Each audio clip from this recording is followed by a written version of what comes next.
Hey guys, Ghost Shuki here.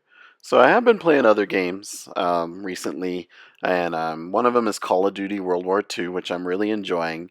Now, disclaimer, I'm really terrible at the game, so I will show some gameplay, some clips here and there, but I'm really bad at it. But anyway, I really love the Nacon Revolution Pro controllers, 1 and 2. I've been testing out 2 and I love it in World War II, and I thought it would be nice if I shared some of the settings that really work for me in the game. So let's hop on in. So another disclaimer, these are just the settings that I like that work for me.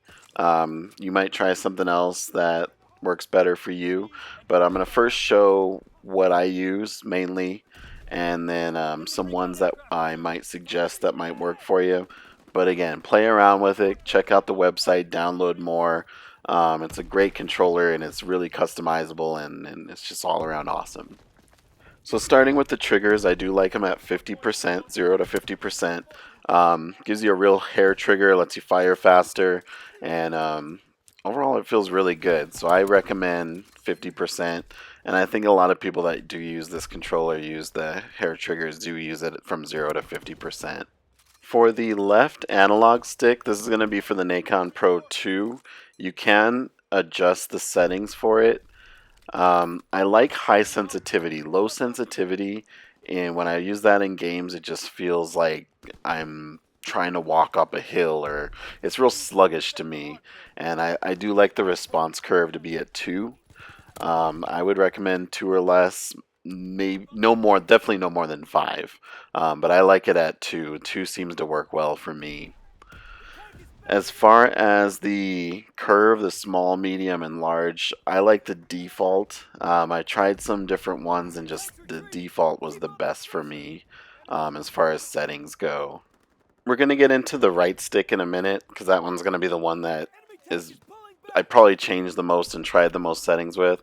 But first, I wanted to look at mapping.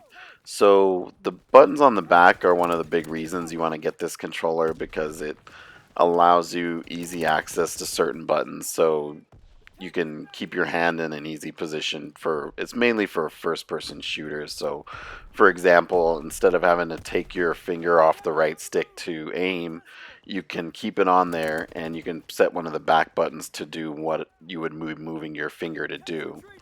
So for this controller, games like Destiny, I like to have jump on the right button in the back, but on Call of Duty I actually preferred circle.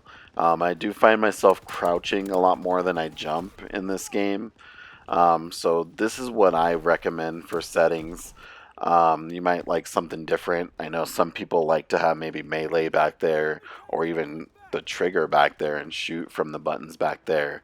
But this is what I use and this is what I recommend. But again, this is coming from someone who's not all that great at Call of Duty, so try things out. Just giving you what I use and what I like.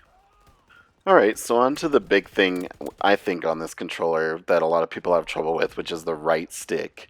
You can change the response curve of the right stick, which makes things a little tricky for people. It's hard to find a um, good curvature, a good sensitivity. It's definitely difficult to customize the right stick. I tried both low and high sensitivity. The weird thing with the Nacon Pro 1, I like low sensitivity, whereas on the Nacon Pro Controller 2, I like high sensitivity. Not sure why that is, but that's just the way things ended up. As far as the dead zone, I do prefer 2 still on the right stick. 0 seemed a little too sensitive, and 2 just seemed just right. So again, I would recommend 2 or less. Definitely no more than 5 when you're trying things out. Now for the response curve on the right stick, I prefer the default setting, which is 33, 33, 34. I tried a couple different ways, which I'm going to show you some now that you might like. And this is what worked the best for me. It just felt the best just leaving everything as default.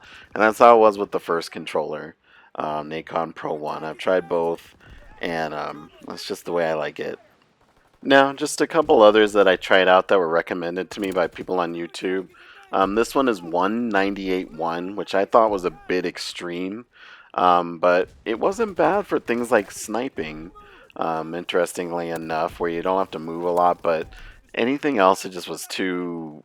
The slow and having the small and the large movements that small just kind of bugged me. So, but anyway, try it. It was recommended to me. Try it out. You might like it.